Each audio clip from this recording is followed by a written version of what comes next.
Justified, where we share tips on how to get the most out of our Bible and strengthen our faith.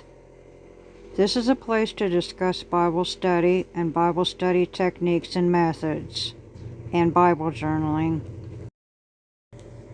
Bible reference sites can be very helpful in your Bible study. They can help you get a better understanding of a scripture, verse, or chapter you're reading. There are a lot of them, and some of them have apps for your phone too. I'm going to show you 3 of the better known sites: blueletterbible.org, Bible Hub, and Bible Gateway, and how to use them. If you like this video, don't forget to like and subscribe. Okay, here we are at blueletterbible.org. If you go up here to the top and hit the search bar and type in your verse, and then hit enter, it will take you to this page where you can see the verse in the whole chapter so that you can see it in context. If you click on Tools, it will take you to a drop-down menu which says Interlinear, Bibles, cross-references, commentaries, dictionaries, and miscellaneous. The default is interlinear, and if you scroll down here you can see that what it is Greek translations for all the words and phrases in that passage. If we click on the one that says G1680, it takes you to the Greek translation for that word hope. It says elpis, and if you're like me, you don't speak Greek, you can click on the little button here and hear it pronounced the way it's supposed to be pronounced.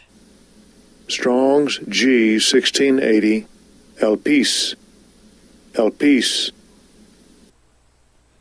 It says it's a feminine noun from a primary, elpo, to anticipate, usually with pleasure.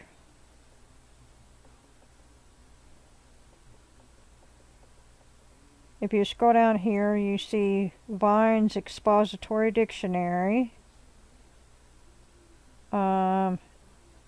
The translation count basically shows you how many times it's been translated. 53 times to the word hope, and 1 time in the Bible the elpis was translated to be the word faith.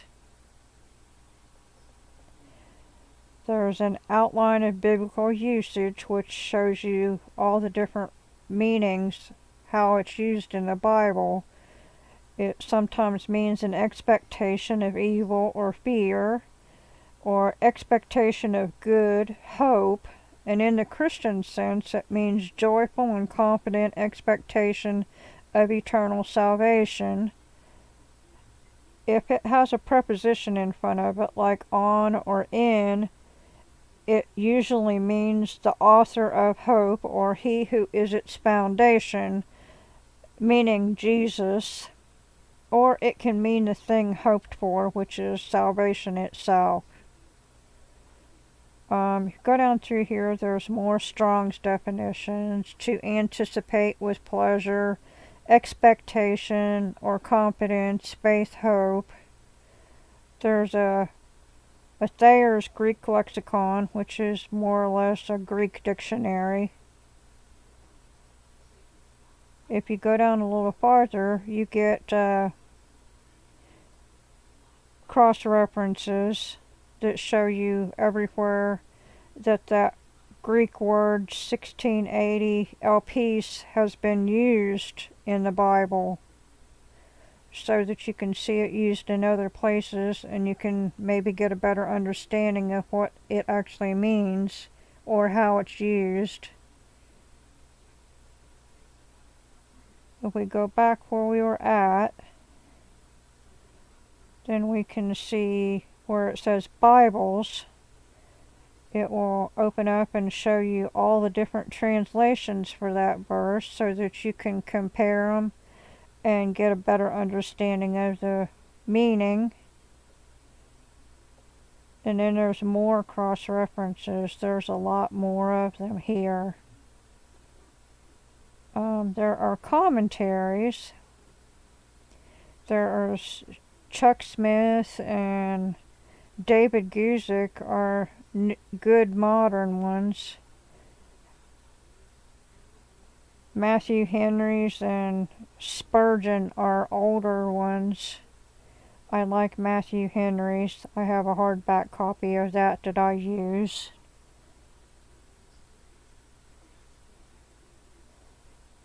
Dictionaries.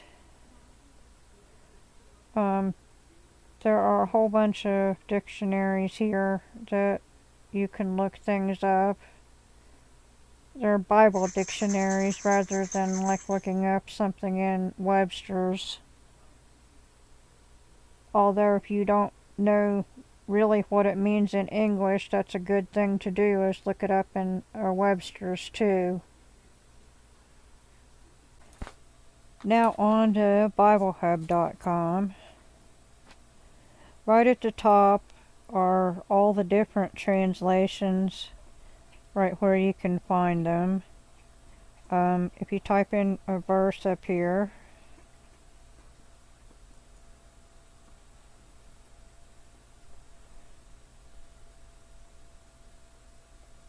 it will take you to a page where all the different translations are at, so you can compare the translations. If you scroll down a little farther, there are cross-references on the right-hand side.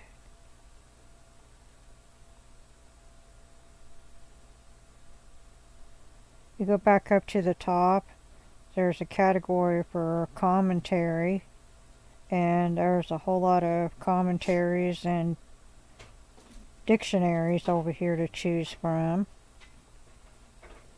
There's a Greek dictionary and a lexicon up at the top.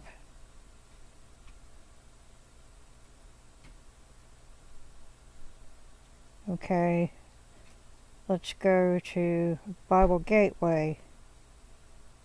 Okay, if you type in a verse here,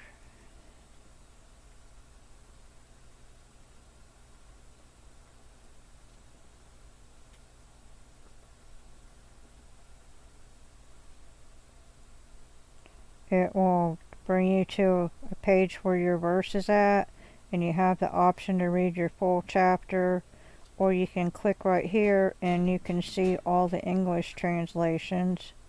See, a page comes up where they're all there, and you can pick one or two of them that help you understand the meaning a little bit better. Over here on Study Tools, you can click on Scripture Engagement, and it will take you to a page that shows you what Scripture Engagement is. Or you can scroll on down and it's pretty self-explanatory. Says Praying Scripture Practice Tips, Picture It Practice Tips, Watch an Example of Journaling Scripture, Engage Through Art, Contemplate Practice Tips, Speaking Scripture, Memorizing Scripture, Singing Scripture, Hand Copying Scripture Practice, Manuscript Bible Study Practice Tips. You can go back to the top and click on More Resources, and it will show reading plans, the Bible Gateway app, Bible Gateway audio app, audio Bibles, commentaries, Knowing Scripture, dictionary, encyclopedia. If you go back to the top and click on Explore More, it will show newsletters and devotionals, the Bible Gateway app, audio app, and a Bible Gateway blog. if you click on Bible Gateway Plus, it will show things that you can pay for. There's a 30-day free trial for that, and it explains how it works.